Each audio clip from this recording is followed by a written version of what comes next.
Hello. Hey, man. Hey, my apologies. You're good, man. Got stuck. Got a Oh my loose, goodness. got a loose load, which I already knew. Oh man, let me tell you what. Ugh. If intelligence was something that everyone possessed, we'd be in a better world. I swear. I don't know Yeah. how it made it here. They've got a good, geez, I don't know, 6 hours, 5.5 hours to get here from there. Wow. And just, yeah, it's typical of that side of the business though to bring us loads like this. Hmm. Yeah. 12:15 p.m. Messages. 12:15 Hold on p.m. 1 second, Messages. honey. Now. No Courtney, problem. did you get it? Button. Let me respond to my daughter real quick. Okay.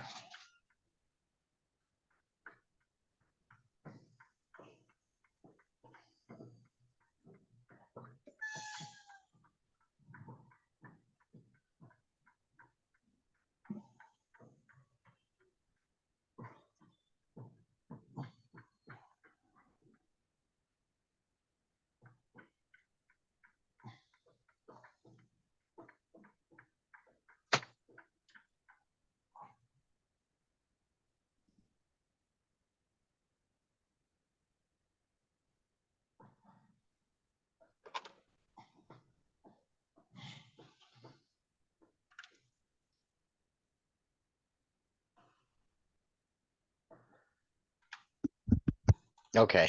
I All shut right. my phone down so nobody will bother me. She does Okay. some graphic artwork for me, and she sent me something, wanting to make sure I got it. Nice.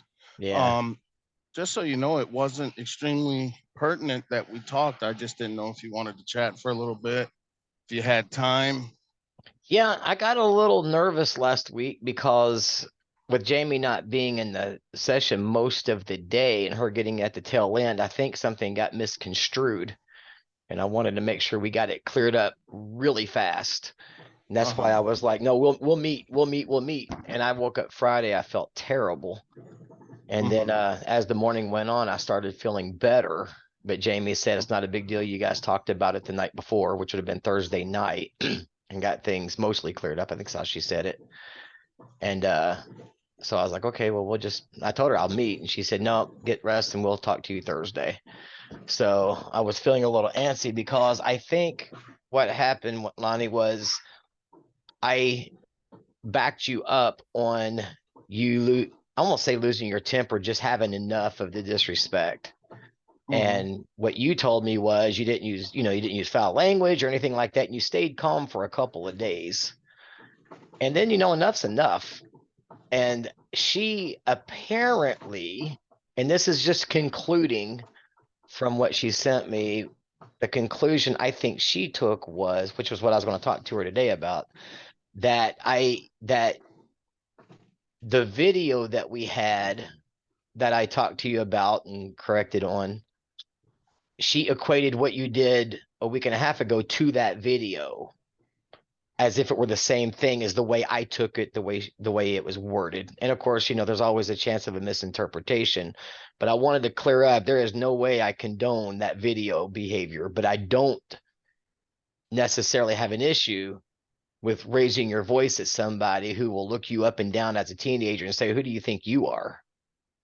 Exactly. There's a huge difference, and the video we're talking about, putting a kid in front of a mirror and doing some of that stuff, that's not cool. But the way you explained it to me, that's not what happened at all. You just stayed calm until he looked you up and down. And if you Yeah. if if you go to my kids, Lonnie, and said, what would your dad have done if you looked him up and down and said, who do you think you are? They would have said we would have needed new windows because he would have thrown us through it. Yeah. So for you to stay calm for 2 days, I thought was self-control, but there's a point, and Right. so And that, and that's exactly how I took it. I didn't think you condoned to, exactly me getting upset. You did explain the difference between righteous anger and, just anger from the flesh and right. just being mad. And, or the words you used was unnecessary anger or like, Correct. Yes. and so, you know, the way that it went after that was, well, prior to that, I explained to you that Jamie and I had had several discussions.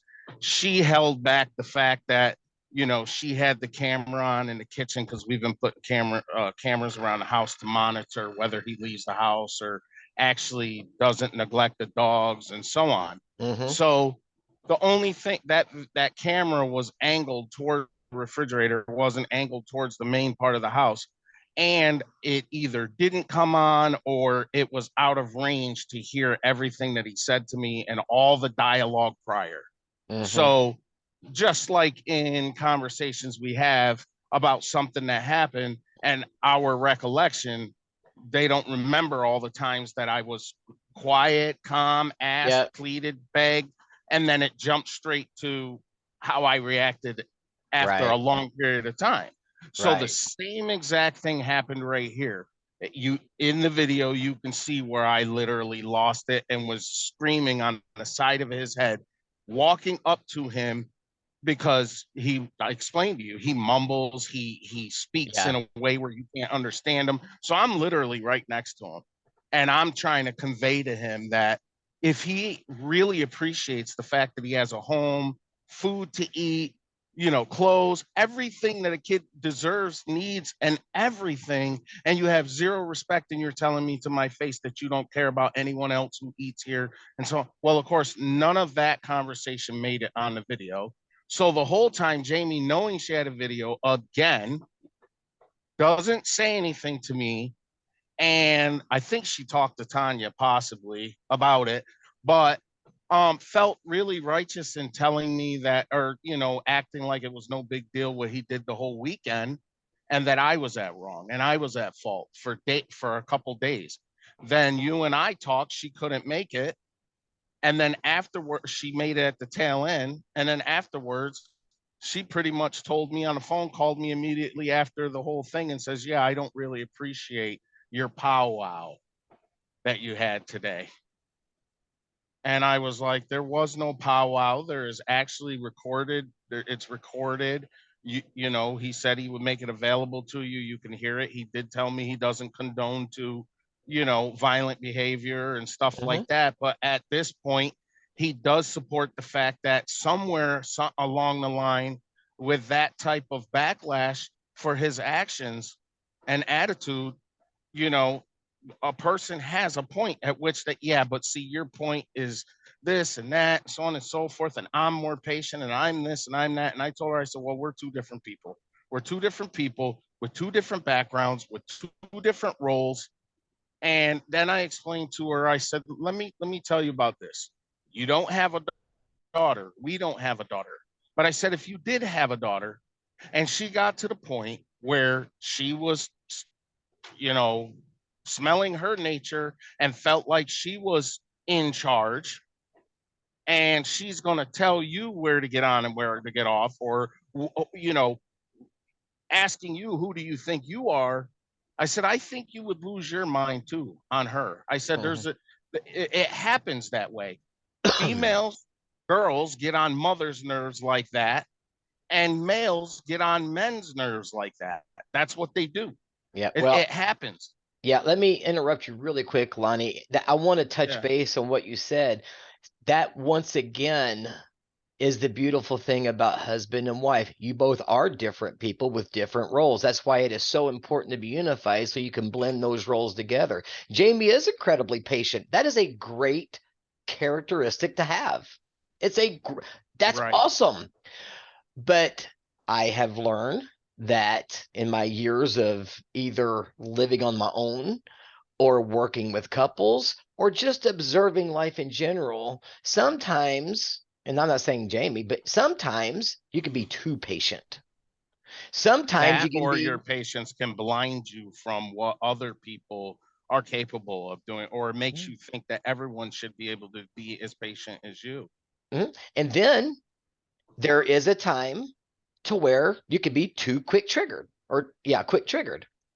Right. So if you have a point to where you snap maybe too early, You can learn from Jamie how to be more patient, but she needs to learn from you when the boundary has to go up.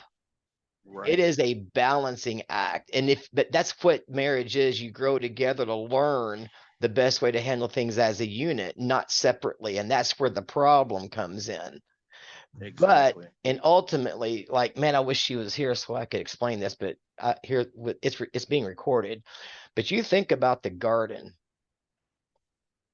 Man was given instruction, or he was given a purpose right off the bat, a job. Go work the ground till, okay. Then he was given instruction, what to and what not to do. This is before Eve was ever created. Then, and then God told Adam, again, before the woman was created, you have the authority to name all the creatures.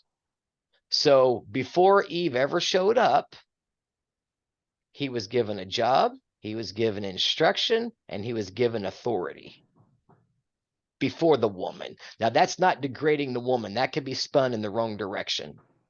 Right. That's why I explained to her and you last week. I explained to another couple that I work with the very same thing. You take that out of a man, and that is just not a good thing. Just like you can't take mothering natures out of a woman. You just have to know how to balance it. So now you have Jamie showing up as your wife. What's her duties? And this is all scriptural to help you in all three of those phases, with your job, with instruction and following God's will, and with your authority. She's to help you with that stuff. But it's interesting that God gave all of that to Adam before she showed up. So we have to look at, why would he do that?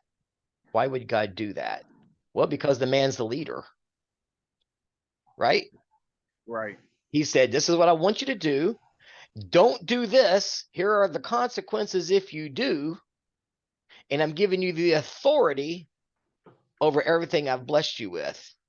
So that was for the third time before the wife was created. So we have to keep biblical principles in mind, because anytime you don't follow biblical principles, you're actually blocking kingdom access. Right.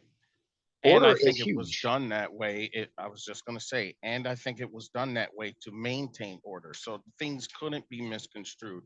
So that, it was said, kind of like people really think that the Declaration of Independence was written to be forever, and but the way it was written, it can be manipulated, Right. and it is being manipulated. Yeah. But what God said cannot be manipulated. It's said one way and one way only, and there is no other way to put it. Yeah, people do, but if they go back and read it, there's no way to manipulate that. If both people, the speaker who's manipulating it and the person who's receiving that information, if they both went right back and read it and actually got the true meaning, there's no way that it could be misconstrued. Well, And sorry. Go ahead. I was going to say, well, think about this too. The man loves to blame the woman for the fall of man, right? And then when you go read it, it's in Genesis 3:9, it says the woman saw that the tree was good for fruit and pleasing to the eye and ate the fruit. So she was the first one to do it. Sin immediately happens. Then she gave the fruit to Adam, and he also ate. Okay. So who's to blame here? Adam took the. In the New Testament, the Bible says it's Adam's fault. Well, yeah, because God gave him the command. Right. Right. And he should not have followed that. He was standing right there with her. Now, she took the bite first. She's the one that fell into the temptation, and she's the one that disobeyed God's word. But what does that say about the leadership of the husband? Right. You don't get a free pass. It is your job to lead your wife and your family, to protect them, and hope, try to see out in the future for potential danger, to protect your family. That's a God-given instilled characteristic that husbands have. Unfortunately, and this is not you, I'm talking about in general, men Right. don't grasp onto that in the appropriate way. Because the first way you protect your family is to be in prayer and be in communication with God and pray a covering of protection over them, spiritual battle. But you also have to practically lead as well. But you're in a tough position because you got Hayden, who is not even either one of your kids biologically, and he's gone through a whole bunch of crap. We got all of that. We've talked about it. So it's very tricky, but it doesn't change the principle of God's word that unity must take place, has to. You have to get Right. on the same page. You can't give empty threats because that will weaken your stance. And I know that ladies have I see ladies do it all the time. You come here or we're leaving right now. If you don't come here, we're leaving. If you don't, and then they don't, and then they don't leave. Well, you just weakened everything else you're going to say. Right. If you don't And follow that's through. what's happened with this situation. Once again, we had a long talk. I told her, after her and I were on the Zoom last week, we discussed it. I told her flat out my opinion. I explained to her our conversation we had without her, and I said it was not a powwow. It was not this. It was not that. This is actually what it was. And I said, and then we got to talking, and I told her, this is what I feel like it looks like, because she said, well, what does that look like? Well, what does it look like to take everything away from her? What is it, you know, still trying to protect him in some kind of way. And I said, basically, he gets food, shelter, clothing, period. I mean, he doesn't have to have his phone. He doesn't have to have his game systems. He doesn't have to have any of that. And for what he did, I really feel like it warrants that. Well, for how long? And I'm like, I don't know until he shows responsibility. Earns it. So earns it. So she's explaining, we're having a conversation with him and she's explaining it to him, and she's explaining it in her way, doesn't want me to interrupt, and tells him, because he literally was starting to flip out. You can't make me do that. I don't want to, what he's going to do. And she was like, well, it's not forever. And like Uncle Lonnie said, he believes in you. I'm the one that told him all the things that you said. I believe in him. I think he can do it, so on and so forth. Da, da, da, Good. da, da. Good. And she's steady going on, rolling over me saying these things. But then she says, well, like Uncle Lonnie said, you can earn it, this, that, and the third.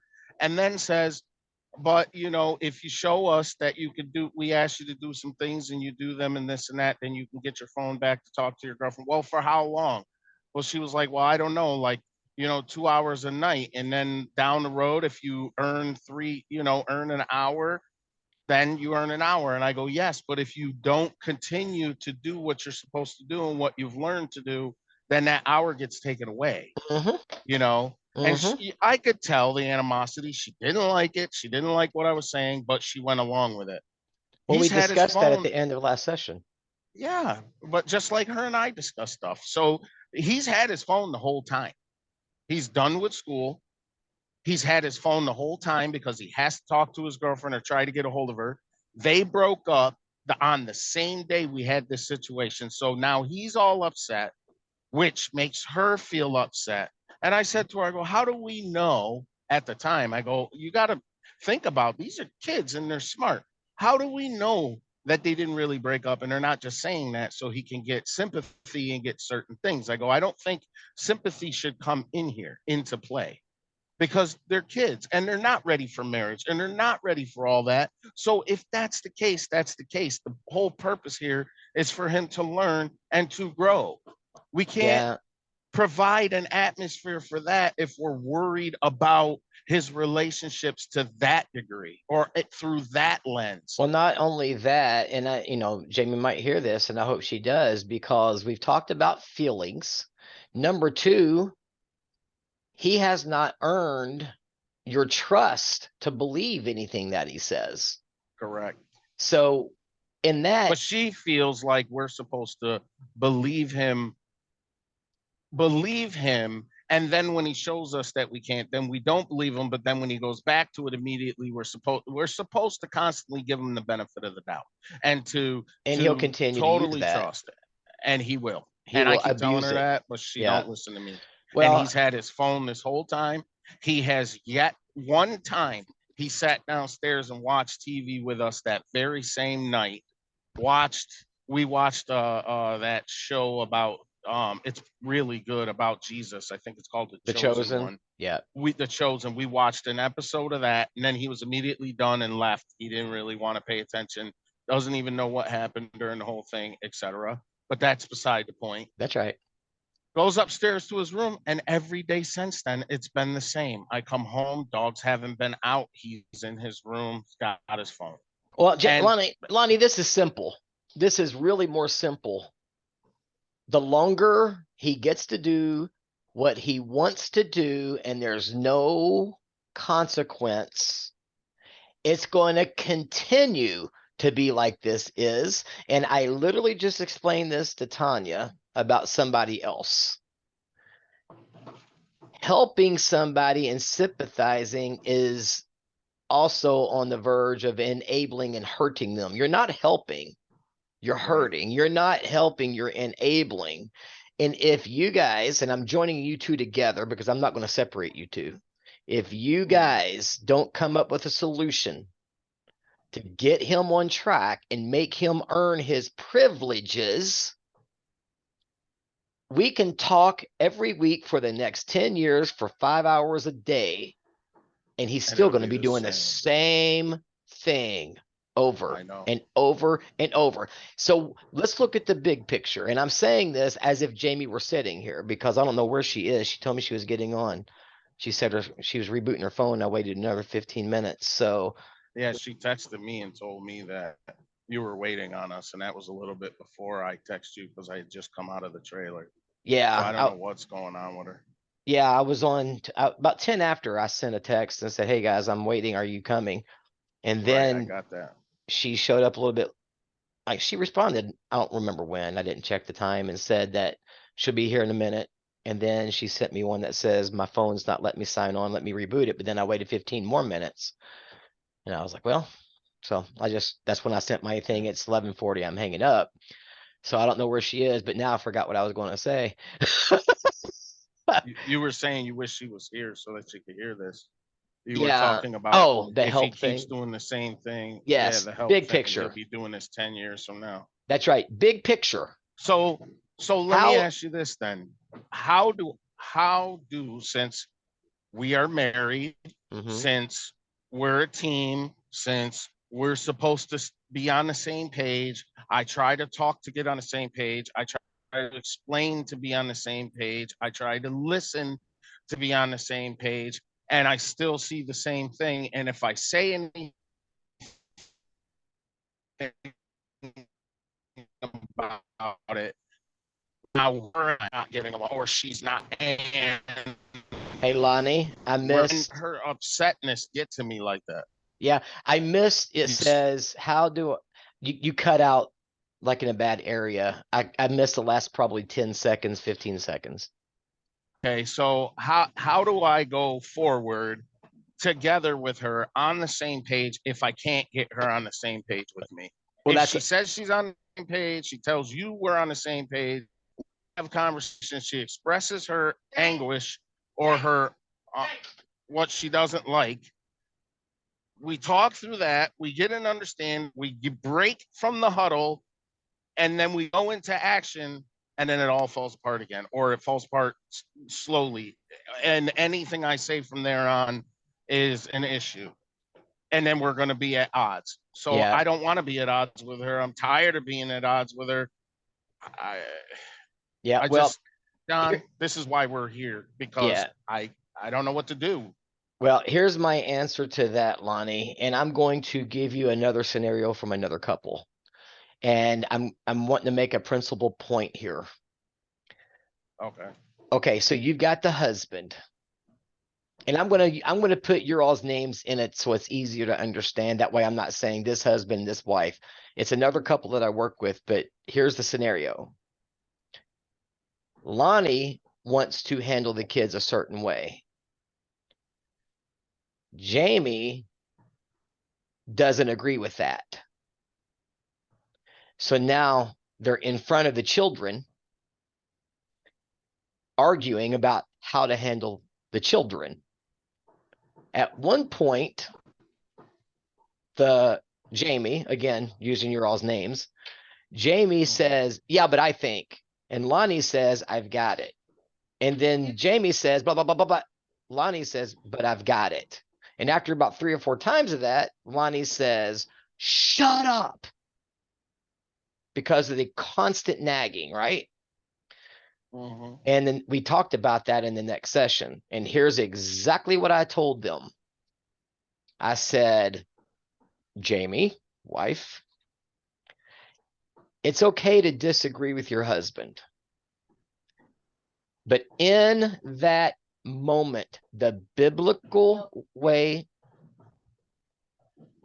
to handle that is you must submit to his decision because he is the authority.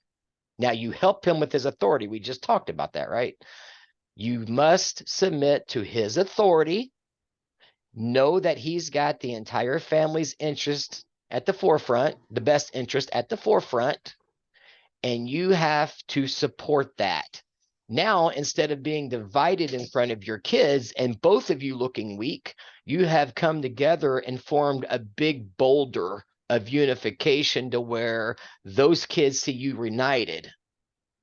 Then, did I say reunited? Those kids see you guys Yes. united. Then later on, you go to your husband and say, here's why I think you should have handled that differently. Explain it to him out of loving respect. He will listen in that case, and he might even say, I never thought of that. Thank you.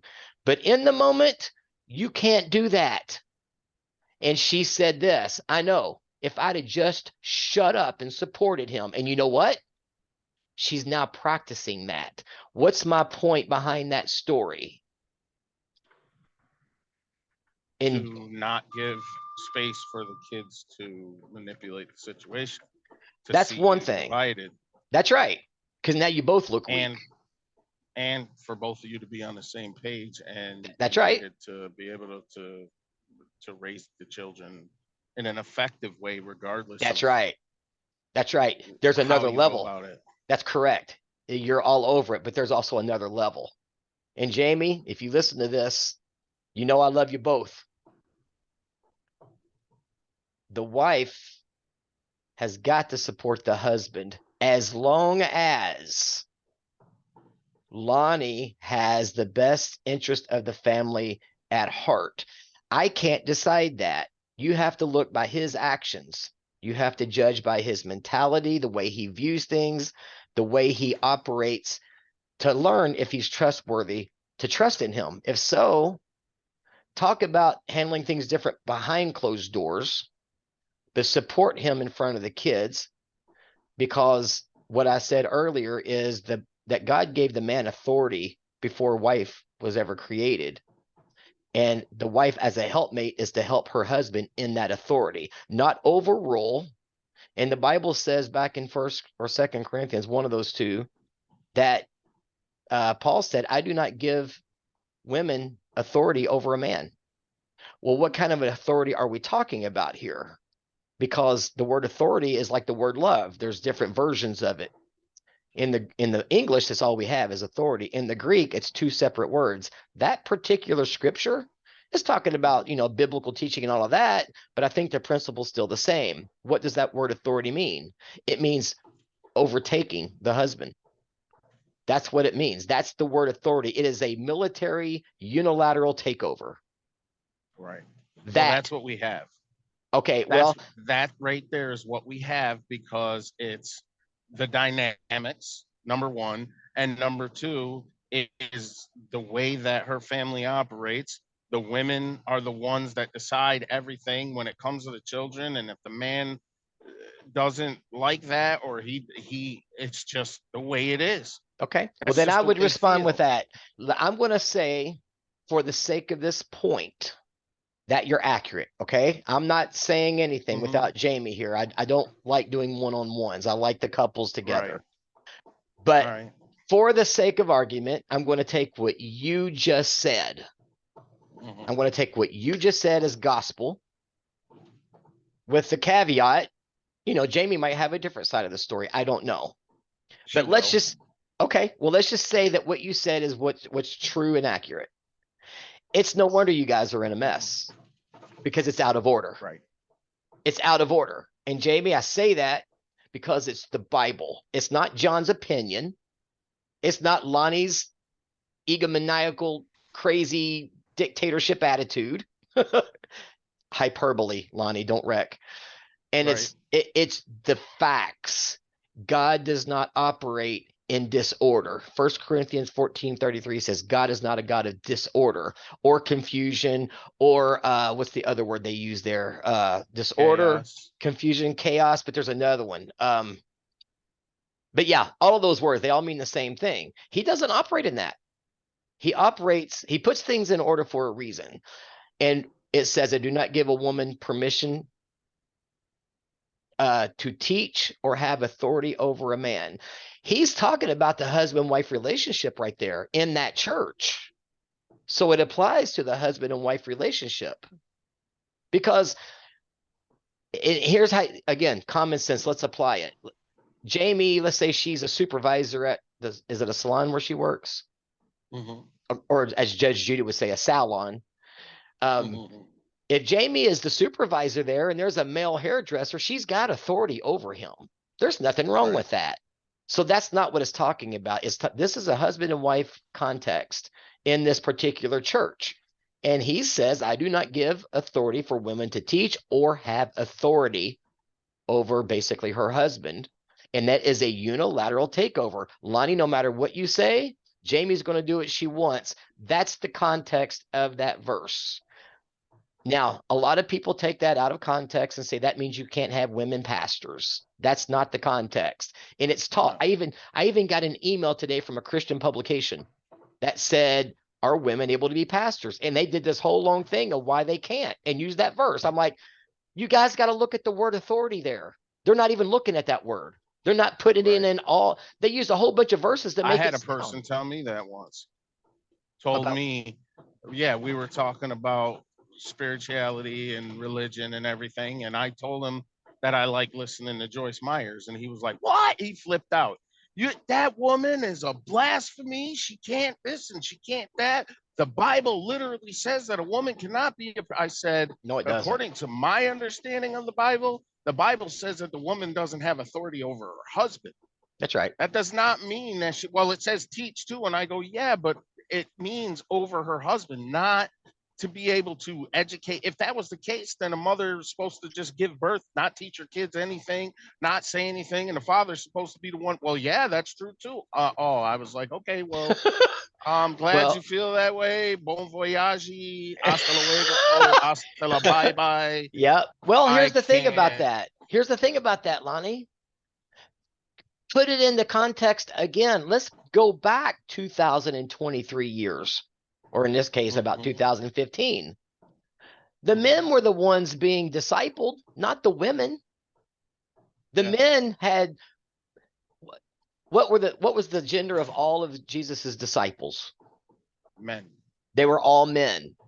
In that day and time, the culture was different. Women were socially disadvantaged. So that's like saying, I do not, you could even do it like this. I do not give permission for Hayden to teach Lonnie because he doesn't have the experience in the teaching that you have. That's the Right. way I view that scripture. Because some women are great teachers. I love Joyce Meyer. I don't always Yeah, me too. agree. I don't always agree Right. with her, but I love her because she's simple and practical. Right. So And that she does what I like about her, she does talk about how righteous and how hear me roar she was in yeah, the beginning of their marriage, in the that's beginning right. of their whole family, Yep. and how she's totally different and her husband totally supports everything that she does. You know what changed them? Did you hear the story of What's why she changed? Because he walked up and said, "I can't do this. I yeah, can't." I don't remember, but I've listened to so much of what she said that I've forgotten. I know that they had an issue where he was like, "Yeah, I can't. He darn This near can't go left. on anymore." Yeah, He darn near left. Yep. Because she was taking authority over him and would not submit. right. That's Joyce Meyer talking, not John. Cause Yeah. she was like, yeah, I ain't submitting to any man. Are you crazy? And she said, boy, Yeah, I God got a hold remember of that me. now. Yeah. So the point is this, you have to follow the principle guidelines of the kingdom. If you don't abide by kingdom principles, you block kingdom access. Remember that. You can't have access to the kingdom principles if you're not following them. And Right. it's not going to work in your favor. So what do So, I do well, to discuss that with her and to tell her, like, for this example, we've gotten each time, each situation I look at, whether it's with the kids or with just us or whatever, which we don't have a whole lot of issues with us, but it's all the things or the catalyst or the aftermath of everything that goes on in our household, whether it be our family members, whether it be the kids or whatever, and what it causes, and ultimately pays the price, whether it's inside me, in the afterlife, or when I get judged one day, how yeah, I feel, yeah. everything. It just and it just feels like we have breakthroughs and we have conversations, but I know she has what's the word for it, apprehensions while we're talking. She expresses it with body language, how she speaks, kind of like, just, well, yeah, I guess I can get on board with this and I can get on board with that, but this I can't get on board with, that I can't get on board with, this I'm not really too sure about. That, she's got some withdrawals and holdbacks. Yeah. And then I can tell in the long run exactly what happens by watching. He got his phone that very night because he needed to talk to his girlfriend. Then she called him down and said, you need to turn it in. The next morning, she gave it to him before she left to go to work, and it's been in his hands ever since. And he has done nothing but ask to go here, there, and everywhere. It's been no thus far, but she keeps discussing it with me, like, in hopes that I'm going to say yes. And I Okay. can feel it. I can tell. Well, then I would, Lonnie, it's tough because women are pleasers. They don't want anybody's feathers ruffled for the most part. There are some women that are like that. And Jamie, she's got a sweet heart on her. She does. And but that sometimes works against you, just like being tough love can work against you. You just have to know where the boundaries are. In that case, if she doesn't feel comfortable with it, I guess what comes to my mind for you would be to say, well, then what would be your resolution? Because here's what I do know. Hayden, why should he change? He doesn't have to change. Nothing, everything's the same. He has Right. no motivation to change because he has no motivation to change. There's no curbs, no So bumpers. here's No what I nothing. do know. I will say this with boldness. If you guys don't get yourselves lined out with scripture, it's only going to get worse. And she I needs to know. This is understand what I that. feel. You need to understand that. She needs to understand that. If you're not going to operate in the way that God said to do it, it's a simple question. God said you're either for me or you're against me. Okay. There's no right smack dab in the middle. So if I say that, and I say that you're not operating under God's guidelines for marriage, then whose guidelines are you working by? I would say I'm working by my wife's. Oh. There's just certain things that you're either going to fight about or you're going to let go and hope that it gets better and pray about it. I mean, I don't know what else. I don't know what else to do. Yep, I get it, man. But I have a wife that has pretty much, and she'll tell you, she's pretty much done her own thing because she had to do what she had to do, right? Mhm. We were at an event, something happened, and she wanted to intervene. And she was antsy in that seat. And she said, should I go, blah, blah, blah, blah. And I said, no. She said, but, Yeah, I we've said, had those same situations. well, I said, no. And it killed her. I mean, she got up to go to the bathroom, and even somebody down the row said, she's going to go do it anyway. But she didn't. that darn near killed her. But that is a prime example of doing it God's way. Did I say no out of ego? No. Did I say no just to be contradictory? No. I said no because God gave me the leadership quality to see the big picture, and what she would have done if she had done it would have been more damaging than helpful. But she couldn't see it because she saw the immediate situation. She didn't look at it big picture. That's why it's important to follow God's guidelines. And I think she said that story to you guys, I'm almost sure, early on. And she Yep, said, told us. yeah. And she said, but John saw the big picture and I did not. So she, in retrospect, said that was the right decision. But in that moment, it wasn't for her. That's why I had to lead and just say no, leave it alone. And she did. And it worked out fine. Nothing, nobody died. Nobody wrecked a car. Everybody woke up the next morning breathing. It all worked out. But here's the big picture point that I wanted to make. You have to look at 10 years down the road. If Hayden continues to be allowed, because that's what's happening, to be disrespectful, to do what he wants, what's he going to be like in 10 more years? You might be getting him out of jail. I won't be. No, I've already said, period. I already laid that boundary. I said, listen, if you, just like I've always been with friends, you go out there and you start something with somebody and they fight you, you get beat up, don't expect me to have your back. right. You caused that situation. That's right. And And with him, yeah. I would provide legal assistance if I felt like he was being punished in the wrong way or given way too many years against the Yep. law or whatever. But other than that, no. Yep. You went and did whatever you did that caused you to land where you landed. You're gonna have to do the time. I'm sorry, but Yep. that's I agree the with case. that. I agree with that. I told my kids the same thing. You get yourself put in jail, don't you dare call me, because I'm not coming to get you. I laid that down early on. But my point is, though, Lonnie, there's no boundaries for him. He does what he wants. He gets away with it, repeats it, gets away with it, repeats it. What makes anybody think that that young man is going to grow up as an 18-year-old, 19-year-old, and he's not going to be able to go out and commit more crimes? Because he's committing one by smoking marijuana. So he doesn't have any issue breaking the law. He has no issue breaking the law at your house that you lay down. Why should Still doing it. Yeah, why should we remotely think, give any credence to the fact that he's not going to continue that path, end up in big trouble, get himself in jail? Who knows? So your job as parents or parental guidance is to prepare him, to teach him. It is our duty as parents to teach our kids there are bad consequences to bad behaviors.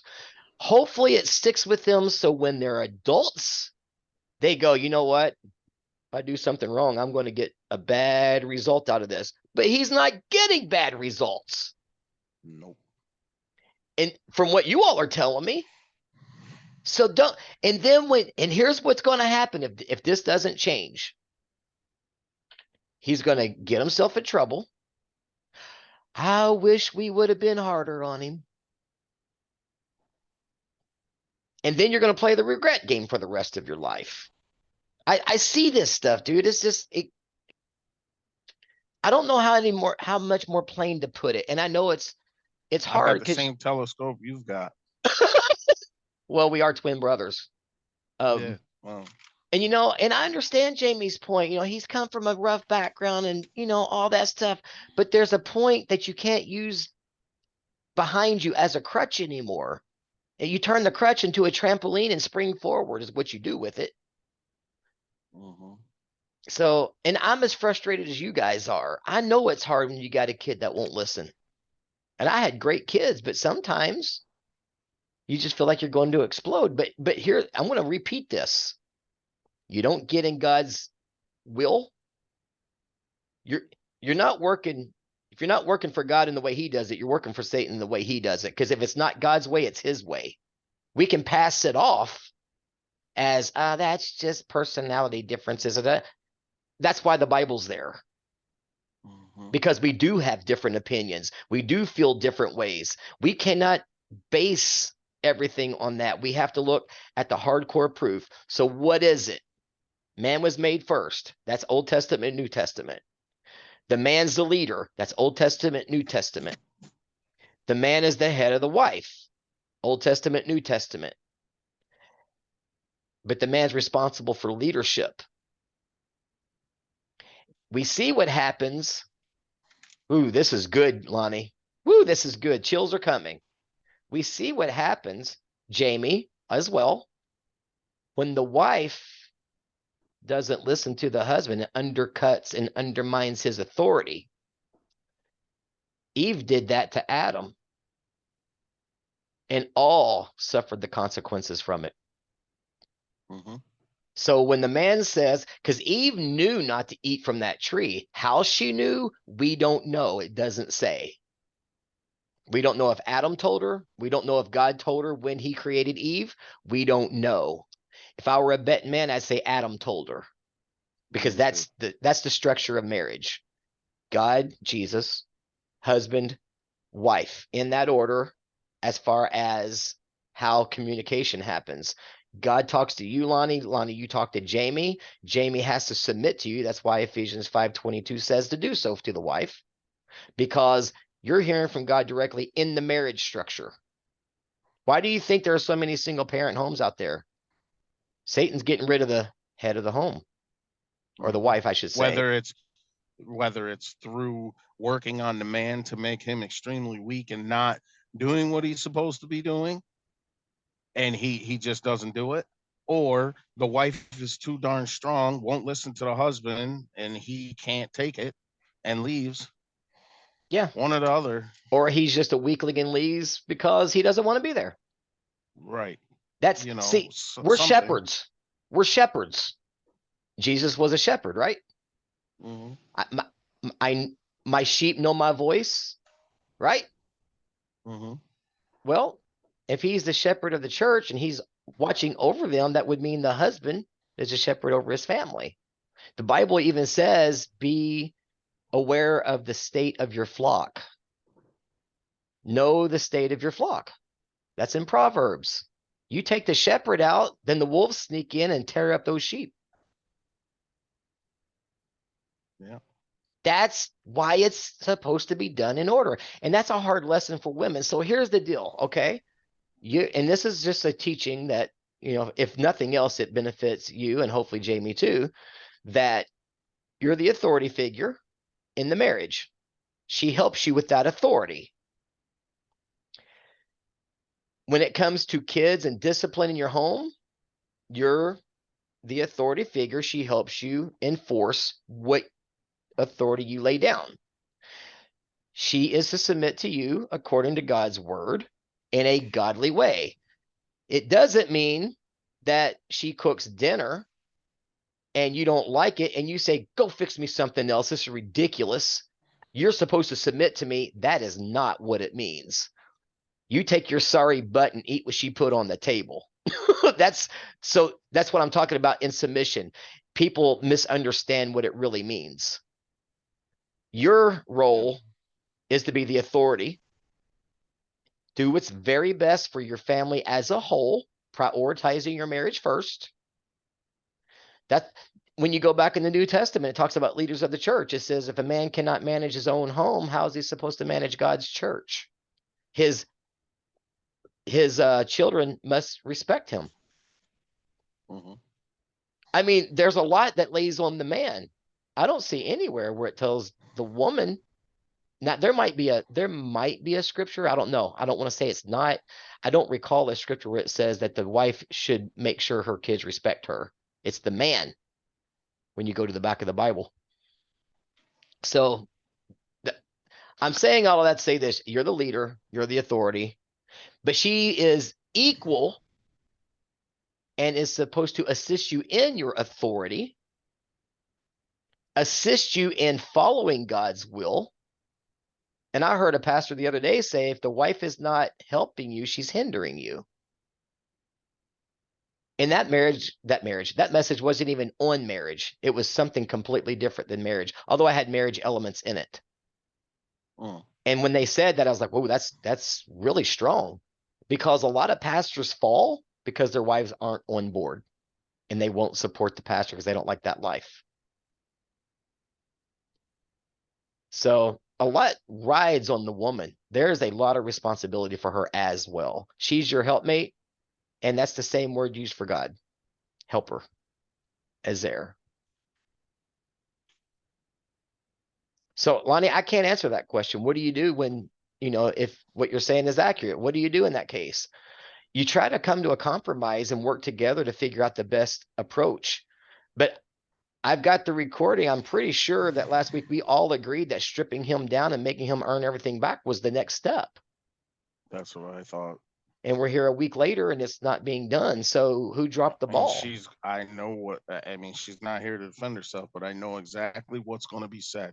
Well, we did, yeah, but only a certain amount. He gave up his games and he gave up his phone for a couple hours, then got it back, then gave it back up. And then the next morning got it. He's had it ever since. He doesn't do anything until we finally get home. Then he's doing, jumping around, doing a few little things, doesn't take the dogs out. I mean, there's no difference. I went up in his room, found weed paraphernalia, told her about that. Not a thing was said. Nothing. Not nothing. You guys, yeah, you're going to have to get on the same page. You're going to have to do something to get on the same page. And I don't want to work on that unless she's here. Right. Because I don't want her to feel like I'm working against her, but there's clearly disorder in the marriage. If what you're saying is true, which, Right. If what I'm saying is true. Right. yeah. And I'm always going to say that because I don't want I'm on both of your sides here. I want both of you. Right. And I would want you to respect my marriage to the point as well to say something like that, because she's not here to say it or whatever.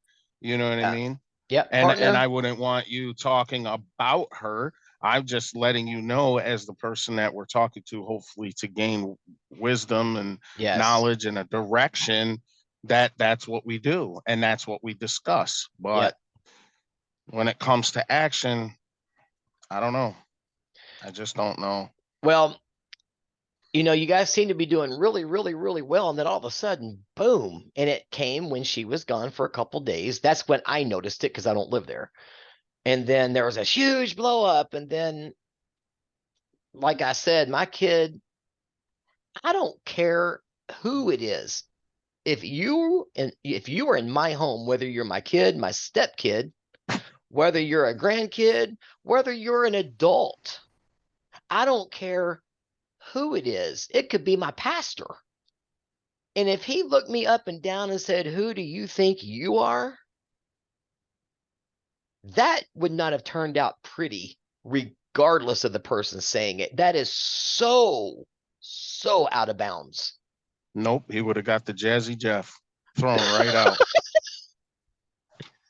And that's where I'm going. How did you may have screamed and yelled at him, but how'd you stay that calm that long? I don't know, but I don't get any credit for that in my home. Well, kudos to you, because I am a man, and to disrespect a man, especially by a teenager, to say, "Who do you think you are?"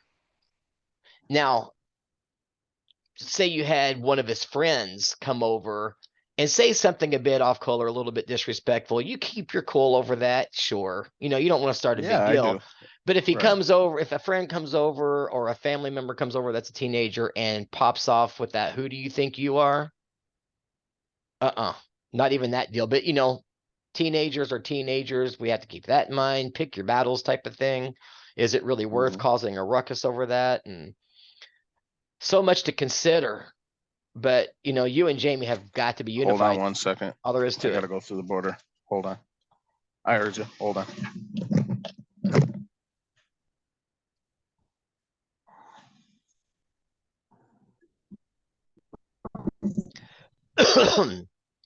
Anyway, man, to try to answer, I can hear you I said, all right, I'm barely. back. Okay, okay. I wanna, thinking about it, talking about how do you handle if she doesn't team up with you? That's something I can't really answer. All you can do is be the God, uh, given, or the godliest husband you know how to be. But I know it can be frustrating. I've dealt with those situations before and it's hard. I mean, it seems like you want her involved and to be able to have the same amount of say so. Is that accurate to say? And it's even more accurate to say that I would like for her to be, just because of the dynamics of our marriage and be, Lost you, Lonnie.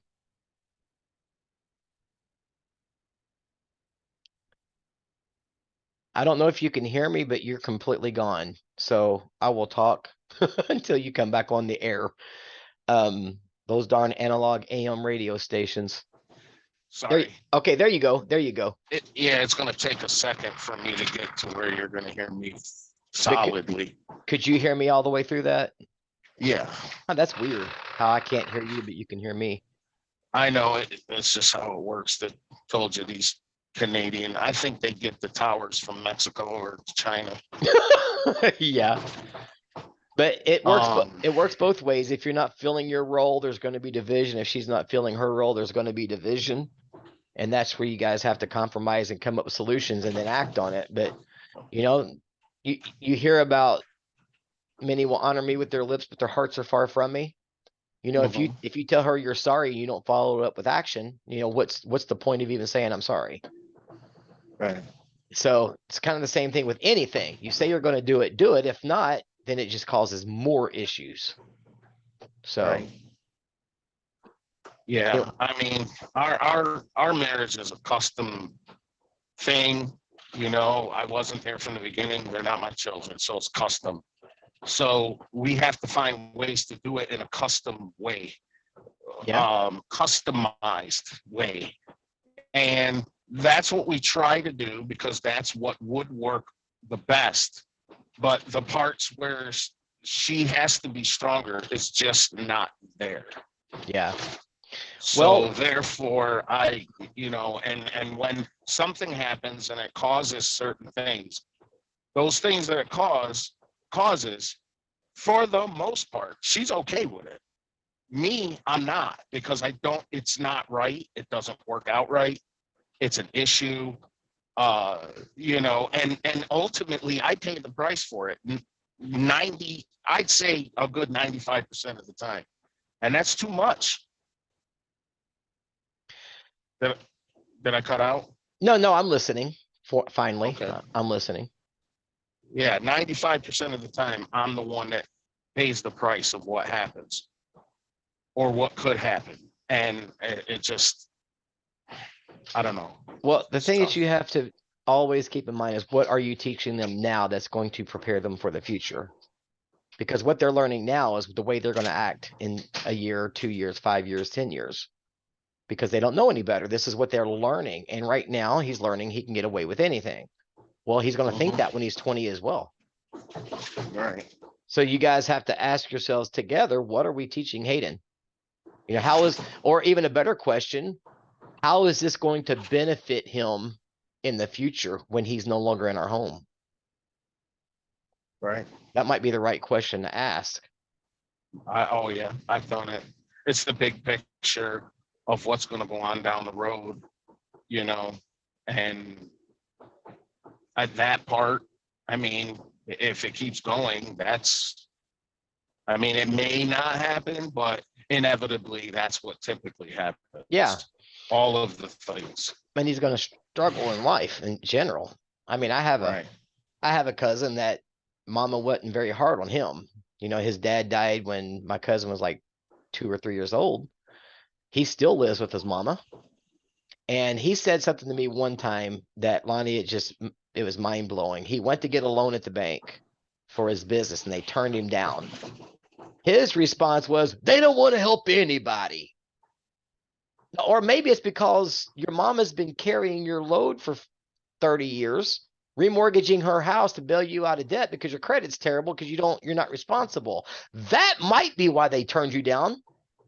Right. The bank doesn't want to help anybody. That's what they do. That's how they make money. And that shows you the mentality of when people aren't taught the right way, how they end up thinking. It is a generational curse Yeah. because it's passed down. And if it doesn't get corrected, it'll go down to that next generation, to that next generation. Why do you think alcohol runs so rampant? Dad, mom's an alcoholic. Who's going to be the next? Likely the kids, then likely Right. their kids, because that's all they know. Right. Well, it's the same principle. When our kids are born, we immediately start training them to leave. Think about it. Mm-hmm. That's why you discipline when they're 5, 4, 3, whatever, to get them to learn that bad behavior gets bad consequences. If you don't teach them that, they don't know any better. Right. So anyway, I've preached and preached to preach, said the same thing over and over. I know, but you're driving, you know what the heck, where you gotta be. Right. No, I enjoy the conversation. It just Well, and but Lonnie, and I know Jamie thinks I'm just taking your side. I'm not taking anybody's side. I'm taking the side of scripture. Now, whoever lines up with scriptures, it's going to look like I'm on that side. But if Jamie's not submitting to you, that's out of order in a godly way. Don't forget that. The word submit there means under God's arrangement. That means you lead her, but there's more responsibility on you to lead her than it is for her to follow you. right. Well, I cannot lead if the leadership is taken away. I cannot. That's the main point. I cannot lead and say we need to, because I'll tell you what the big picture is. The big picture is Jamie needs to see me lead and there be results out of it. Positive results that she can see for her to believe in me first. Well, sometimes you have to make a bigger mess to clean up the mess that's already there. In order to get it clean, and then you will see it's clean. You can't just magically sit in the middle of the room and wield it. Wait for it, watch for it, hope for it. That's right. You got to put in the work. And the whole point is, if the work that needs to be put in because of the resistance that you're getting, if that's being hindered or stopped, or you're standing in the way of it, or you feel like it's not the way you would do it, and you make it, you know, and where she has the authority is the fact that they're not my children and that I was not there from the beginning. That's where the authority comes from, you know. And that's no, I mean, when you've got kids in your home and you've agreed to take them on, they become your children. Right. Of course, that's how I look at it, but that's not how it is practiced. Well, that doesn't mean you don't get the authority. You got to run the authority like you're supposed to. Well, I know I'm interrupting a lot today, Lonnie, but man, it's boiling over. And I want you to hear another lesson, both of you. Jesus on the Sermon on the Mount, blessed are the peacemakers. One might say, well, this house is not peaceful. The reason that verse came to my mind is because it lines up with what you said. Sometimes you got to make a bigger mess before you clean up the mess. Well, how do you make peace? Sometimes you got to go to war. To make peace. I saw that same pastor that I was talking about earlier. He said there are peace, like blessed are the peacemakers. He says there are peace takers, peace breakers, peace fakers, and peace makers. And I thought that was really a powerful statement. He described each one, and they were like, wow. Like the peace takers are the ones who don't let you have peace because they don't care of what they're doing that's causing you any trouble. This is general. This is not about you and Jamie by any stretch. Right. And then this is my brother-in-law. Yeah. And sister-in-law. Yeah, Yeah. I know who you're talking about. Yeah, so they take your piece because they don't really, I mean, they take your piece away because they're chaotic. Then you got the peace breakers that they can't live in peace because they have to live in chaos. Then the peace fakers, oh, it's okay. I don't want to say anything because I just want to keep the peace. Well, that's a peace faker. That doesn't work either. And then there's the peacemaker. You do what you have to do to get things in order and for peace to take place. I thought that was super powerful. Oh yeah. And I said that to back up that sometimes you do have to make a mess, a bigger mess. Just that, you don't want to tear anybody down. That's not the purpose of, say what we talked about last week, stripping Hayden of everything. He didn't have time to earn anything back in a day. If that's all that he got stuff taken away, that's for both of you. I don't know who, well, you did tell me it was what was going on, but that's not enough time to earn anything. That's like Yeah. saying you can earn a week's vacation if you come to work here and after a day of work, you're like, okay, where's my week? Yeah.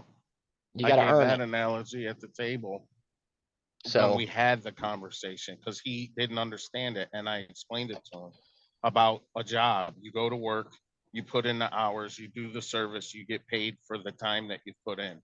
yeah, Well, there's typically 5 days of a work week. If you only work 4 days, you can't get paid for 5. Does that's that make right. sense? Yeah. Yep. I said, so Yep. if you only work 3 days out of that week, how many days are you not getting paid for? 2. Right. Because you only work 3. Does that make sense? Yes, it does. Okay. Same thing here in this home. You put forth the effort of being, civil with everyone and equal to them and considerate and following the rules and so on and so forth. You get rewarded for doing that. Yep. You don't do it, you don't get rewarded. You get the basics. Did Because you? his question was, well, for how long? And this is here goes my summer. And I go, well, That's up to you. you have the capability to earn your summer back. Yeah, absolutely. Yeah, well, it's going to take forever, this and that. Here Okay. comes Jamie. No, it won't take that long. You can do it, this and that. And we're going to discuss your phone privileges. And, you'll have it tonight to talk to your girlfriend. Then you'll have to turn it in. And then you'll get 2 hours tomorrow. No, it's been in his hand the whole time. And, if I go and take it, now we got a war on our hands. Now we got a bicker back and forth between Jamie and I. And that's where I don't know. I got to hit the Bible because I don't know, other than just keeping my mouth shut and being a peace faker.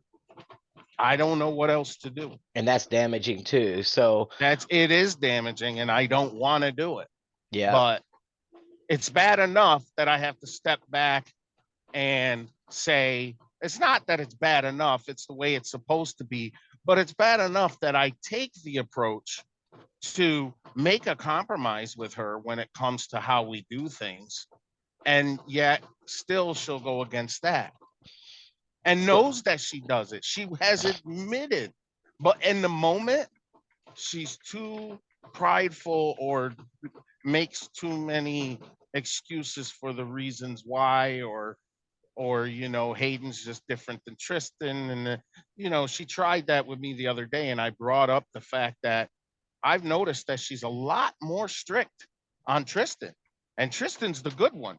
She's a lot more strict on him. Like if he tells her he doesn't want to do a certain thing that she really wants him to do, oh, she will let him know, and she will punish him pretty good. And at once in a great while, he can be stubborn. And he'll be like, well, fine, then I want to be grounded for 2 weeks. And she's like, well, good, then it's 2 weeks then. And he was like, well, then make it 3. She's like, all right, it's 3. But he will do all 3, and he will apologize. But Yeah. she will stick to it, though.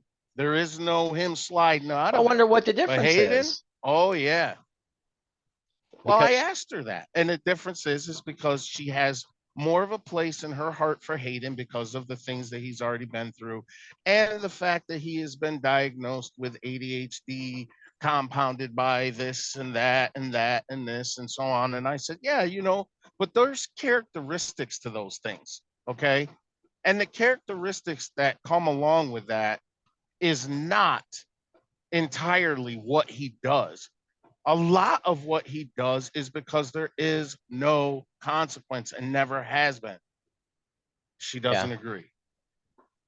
Well, She then, doesn't agree. She thinks well, he's totally driven by his mental situations and traumas as a child. well, I would say this. This is a question I've asked multiple times, not in here, I don't think.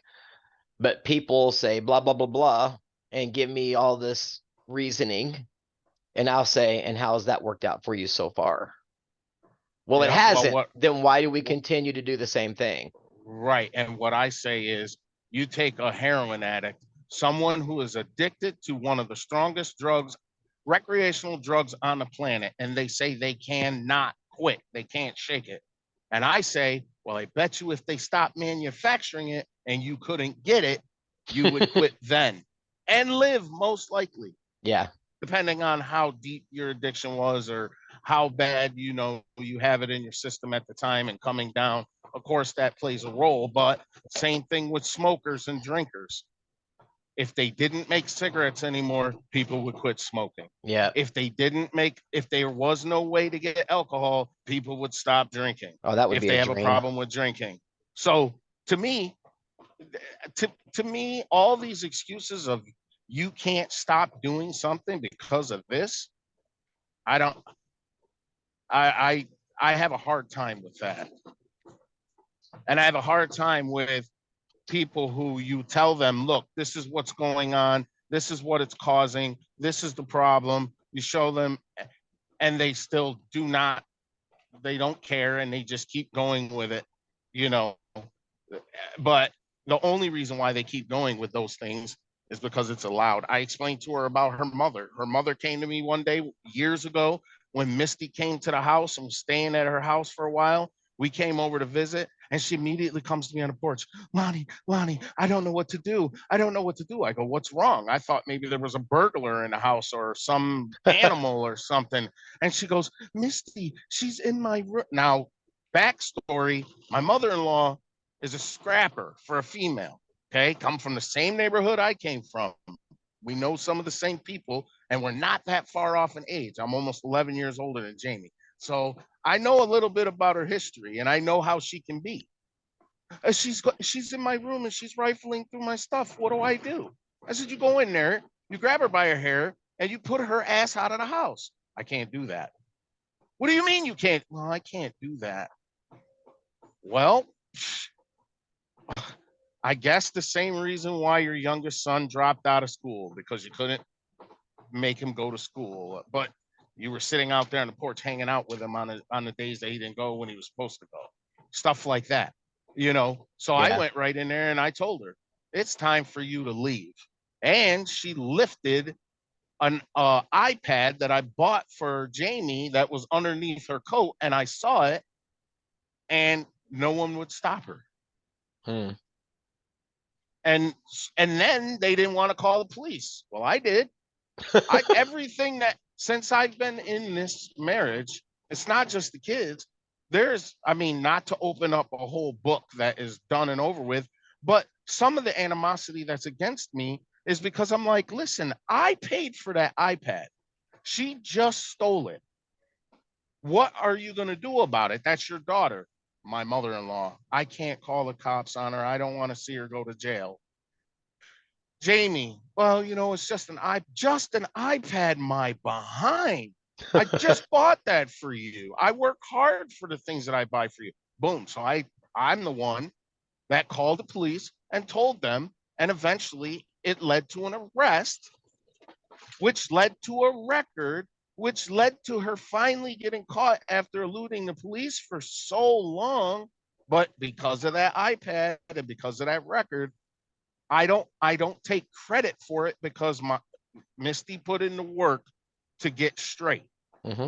But if she didn't have that record, because no one prior to that was going to call and say anything, the police told Jamie the reason why we had the ability to pick her up was because she had a long outstanding warrant for stealing that iPad. I don't look for recognition. Still have never gotten it. And as a matter of fact, I've been looked at like I'm the type to push too much. So that's that right there is like the history of how I became the one that everyone in the family avoids, don't want to talk to, because I'm not going to put up with your bull. I'm not, that's not what I'm here for. And whether you like me or you dislike me, that part doesn't bother me. What bothers me is how much I have to go through with my wife for her to do the right thing.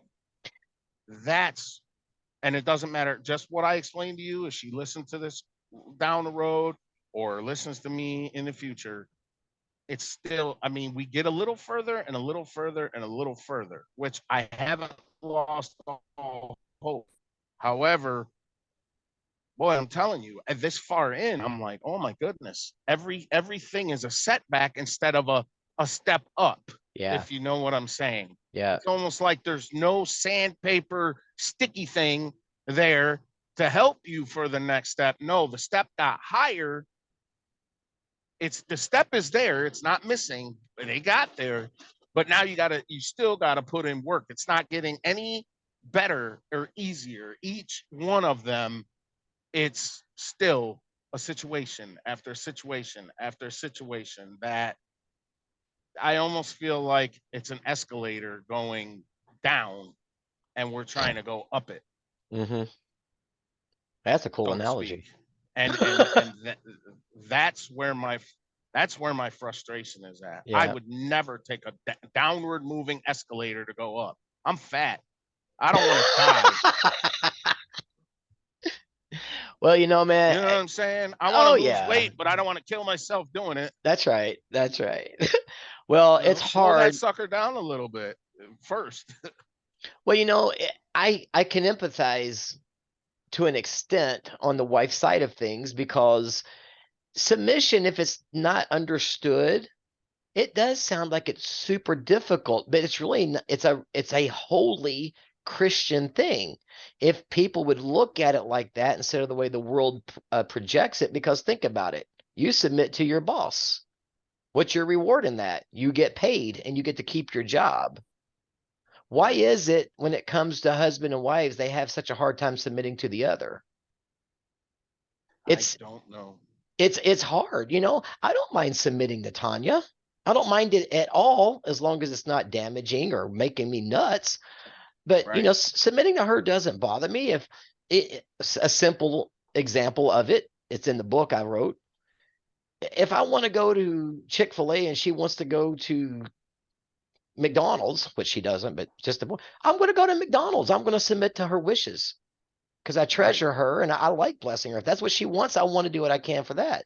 But when it comes to but when it comes to authority and decisions that have to be made, and you're on split ends of this decision, it's a hard thing to teach. But that defaults to the man, which is why I say the man has a lot more responsibility, because now you're having to make a decision that the wife disagrees with, which makes it doubly hard to submit to the husband because she doesn't want it that way.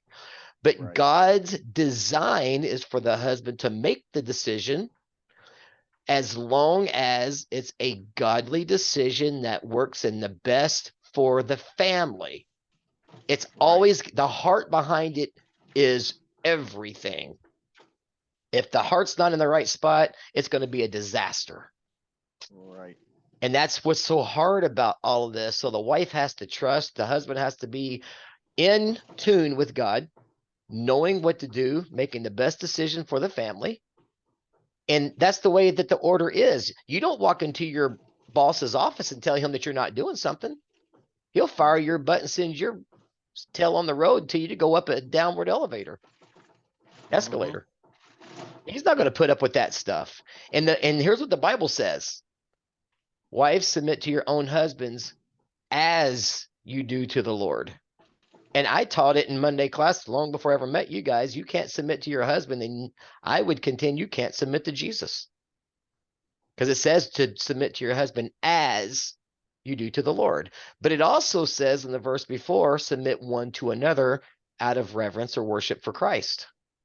So that means you do submit to Jamie. Right. So it's not a, one-way street. It's a two-way street, but then there's order that has to take place. And if it's not being followed, you're in a mess. Yep. Spaghetti Warehouse. Not That's a you. restaurant here, and I make reference to it all the time. Oh, and I say you're in a mess. I don't mean you, Lonnie, is in a mess. I mean you, whoever doesn't follow the guidelines. So it is kind of Right. weird how that I get it. works.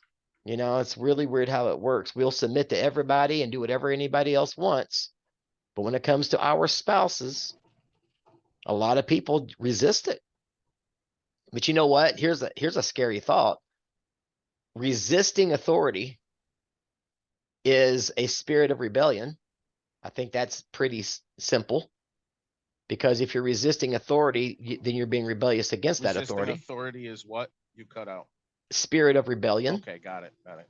Rebellion is as a sin of witchcraft. You know what rebellion also is? Stubbornness. What did James say about stubbornness? God opposes the proud. Meaning you're too proud. A fool. A man who is wise in his own eyes, there's more hope for a fool. So there's so much that it intertwines with each other, but the spirit of rebellion is alive and well. And I'm not saying you or Jamie's in a spirit of rebellion, but anytime resistance comes, depending on the context of it, that could have a spirit of rebellion behind it. And see, I think we all somewhat have that. That's why we have to crucify the flesh and follow God's word. It solves everything. Mhm. All true. I speak the truth, brother. How black did I sound? Pretty black. Was that black enough for you? Oh yeah. There, I got to tell you this. Speaking of black enough for you, you ever watch that show Blackish? I don't watch anything Oh. really. Jamie loves that show, and so do the kids, and I hate it. It's a sitcom, and it's got Diana Ross's daughter in it, and a black comedian, and they are parents to these children. And I guess you could say, like I've been told before, that both of them are like the whitest black people you've ever met. Like, you know what I mean by that? Like, yeah. Like, their customary way, or their characters are not typical of black people. Urban city black folks.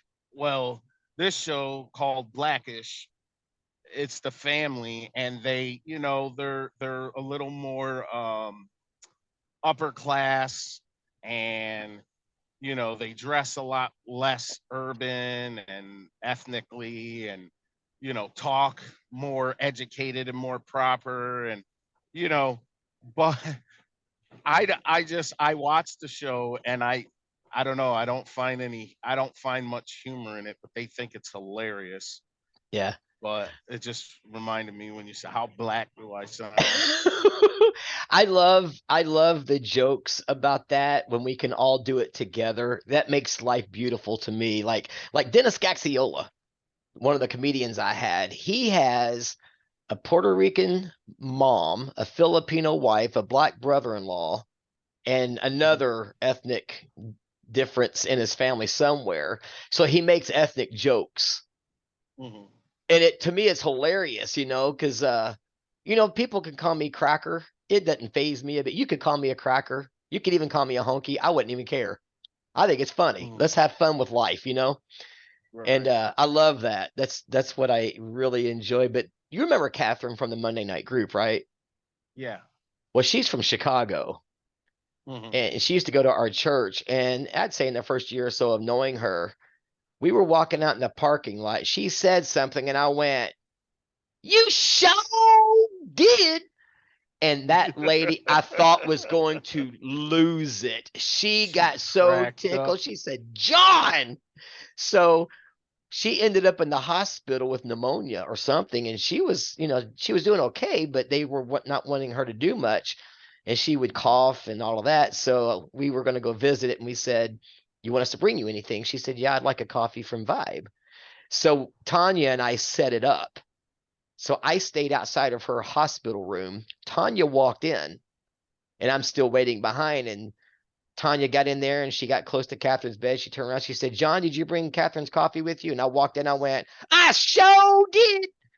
And she's trying not to laugh because she got coughing in the bed. I mean, that's kind of a cruel joke, but it was hilarious. We were busting out laughing. It was so funny. But see, I love that. God Yeah. created us. People say we're all equal. Are we? You're different than me. We're not. Yeah. We're all created equal. Like we're all in the image of God, but you're way different than Well- me as far as you look different. You know, Right. We that's are a unique. All of us individual, even if there are people that look like me, we're still unique to each other. That's right. And that's a beautiful thing. Why don't we celebrate it instead of using it as a weapon? Well, you know the answer to that. There's Yeah. too much self pride and self loathing and wanting to be on top that causes that to not flourish, Yep. Yep. which is a sad thing, but it's a way of life. It's been that way since way back. And and nowadays people, in my opinion, don't have an excuse to still be that way, but they find ways, They find you know, ways, invent and it's ways. sad. Invent ways. But and it takes humor and it takes lightheartedness to get people to come together. Because Yeah. trust me, this country would still be divided if it wasn't for inquisitive people who, like sociologists or sociology, it teaches that it is interesting to see how other people live and what Yeah. they do and how Yeah. they operate, just what their daily, what they Yep. do. Culture, I'm so interested in culture. It's unreal. It's cultures that are no longer exist, the things that they used to do to nowadays, in different countries, and the foods that they eat and the clothes that they wear, and the way they talk. I mean, I, I know Spanish, I can speak it, and a few other languages. I'm not 100% fluent, but I've learned to get around in a lot of different, environments: Yeah. Chinese, Yeah. Russian, Ukrainian, Bosnian. That stuff just interests me. Yeah.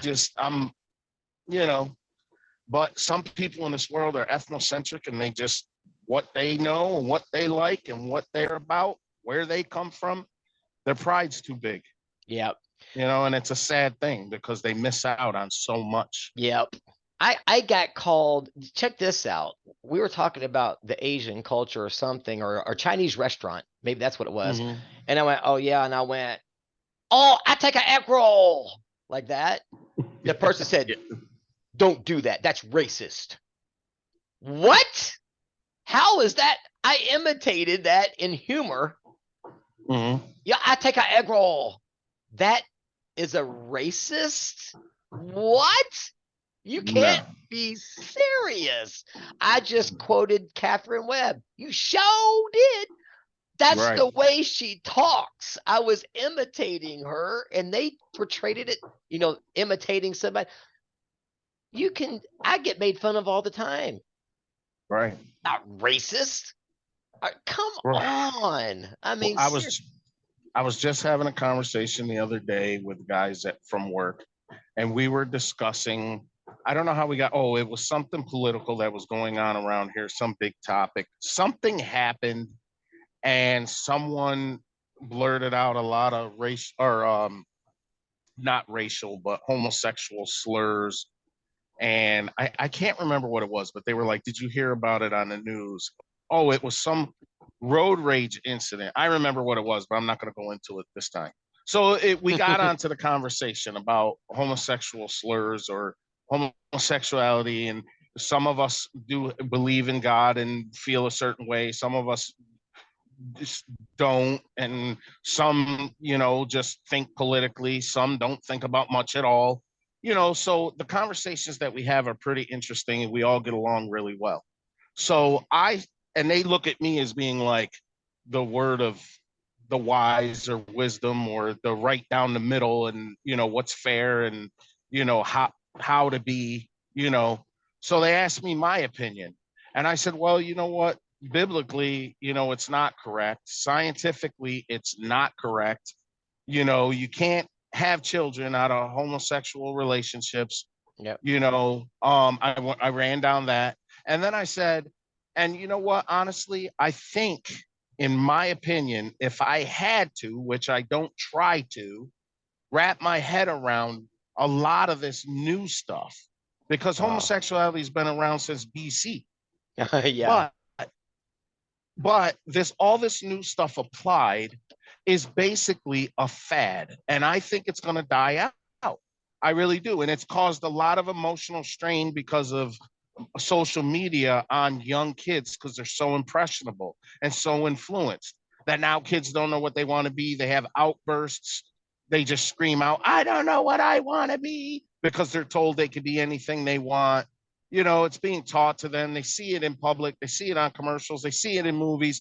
And I think it's more of a fad that is driven by media that is causing them to lash out, right? Because most of them, a lot of them are too young. They don't even know what sex is. They don't even know that they haven't experienced anything as far as a relationship. They've never even kissed a person, held hands with another person. They don't know what they want and what they don't want. They're just being driven by media. Mhm. But the ones that are older, that are promoting the stuff, I believe it is driven from a life now of options. You can do whatever you want or be whatever you want. Uh-huh. What you cannot do, and they are trying to do, is make everyone accept it. Yep. But they got to realize nobody cares about you and what you like that way. Homosexuality has been around so long that we, in this year, in this day and age, we don't care what you are. We just don't want you out in the street showing our children or flaunting everything. What's funny about that is I always get a kick out of when you say you disagree with the homosexual lifestyle, they call you a bigot. Well, Right.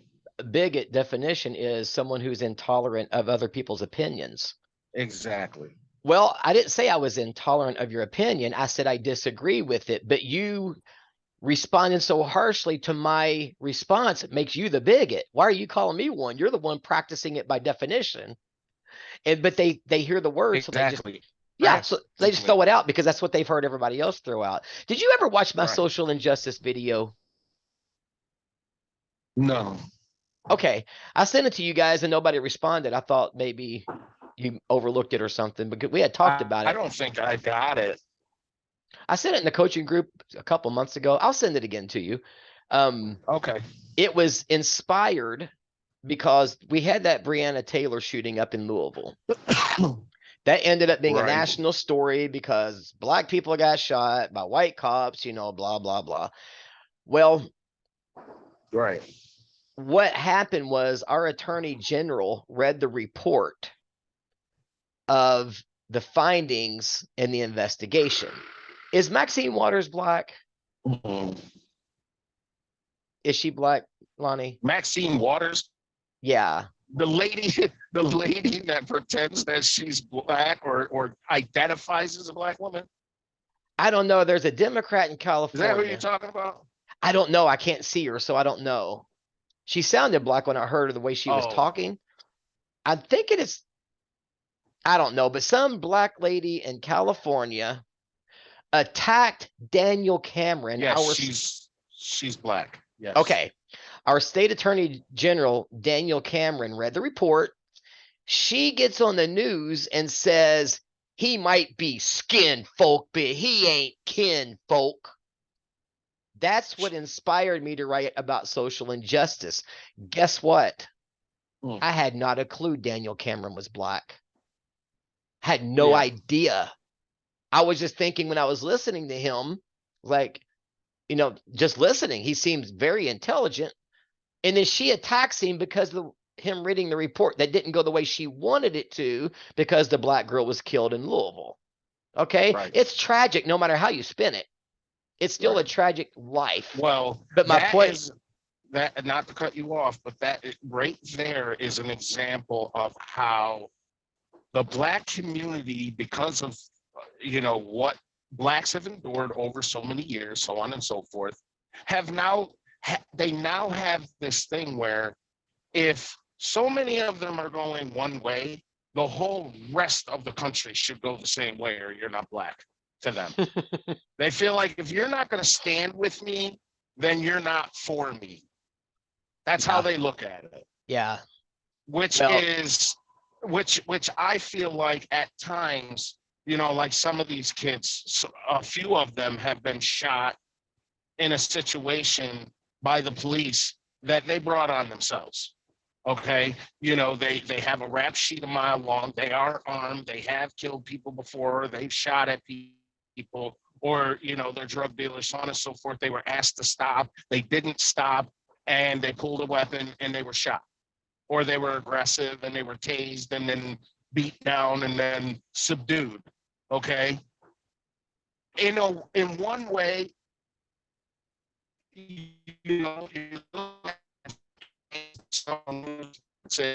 it might look like it goes one way or the other, but you have to do your homework, see the whole thing, find out the Right. big picture, see what happened before you make a determination.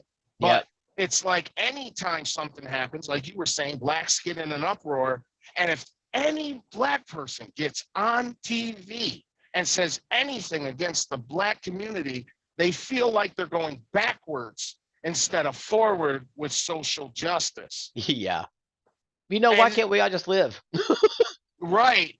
But the point is that, just like I said before about a friend, I don't care, black, white, indifferent. I've got friends of all different nationalities. That's right. You do something you're not supposed to do, and you reap benefits from that, or repercussions from that.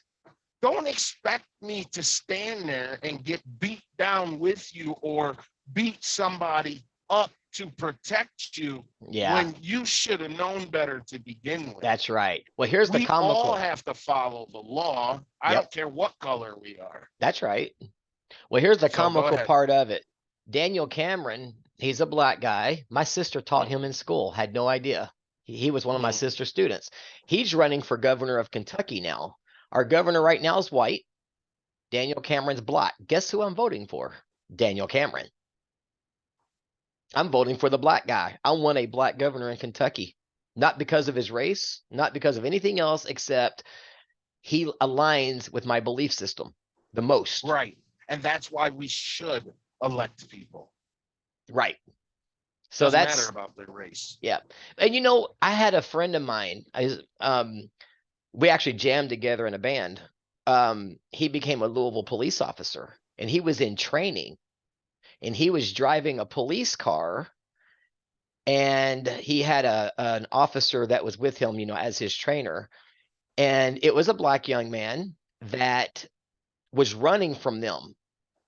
So they're driving down the street with their lights on, his siren. This kid's on the sidewalk, apparently really close to the road. And they're kind of rolling along with him. Well, this kid decides to take a sharp left turn, jumped out right in front of the police car. And he slammed on his brakes and hit the kid. He ended up dying. That became a racist move by him. And it's exactly what you're saying. If that was a white kid, it's the same situation. Don't jump out in front of the police car. Why do we miss that stuff? It goes all different ways. I'm with you, man. Let's love people. Well, we're all created in God's image, right? So if I didn't like Right. you because you're black, I am disrespecting God's image. Right. I'm not into that. No. I'm not No, into and that at then- all. And then just from a moralistic standpoint, like I said before, cultures, if you're ethnocentric and you just stick to your own culture, hey, that's fine. But when you shun other people, Right. that's where it is, you're missing out. They're not missing Yeah. out. They're not missing out by not having your presence. I have But got the- to send the you my re- social injustice video. But the real problem is when you insert yourself into stuff that you have no care for. Because while you're inserting yourself, you're going to look for everything that you dislike and you're going to make mention of it or you're going to act out against it. And Mhm. that is the definition of racism. Yeah. You know what? Being prejudiced. Hey, every one of us are prejudiced of something, Some sort. Yeah. of some sort. I don't care what it is. But when you insert yourself into that group or entity or people, or I don't care what it is, and you do anything negative towards it because you don't agree or you don't like it, that's racism. Well, you know, I am not that bad, but there is one particular group of people I cannot stand. It's black people from the Northeast. They just drive me nuts.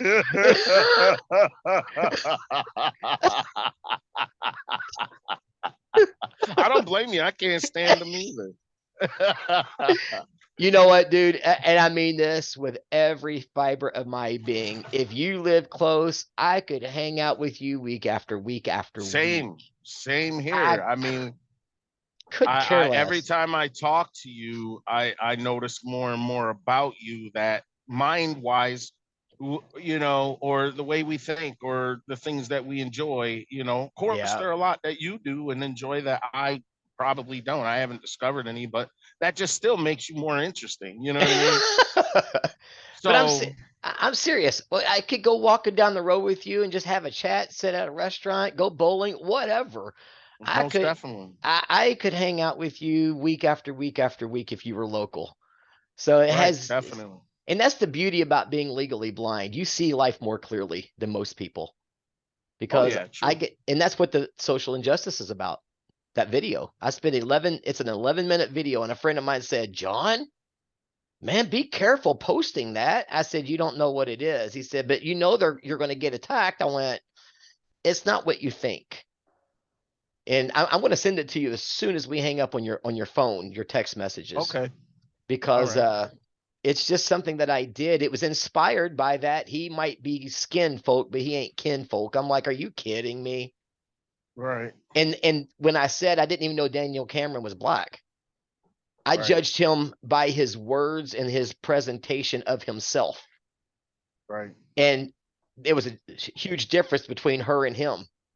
Well, because he's not part of the brotherhood or blackhood and just do whatever, just always bet on black, like Wesley Snipes said in one of his movies.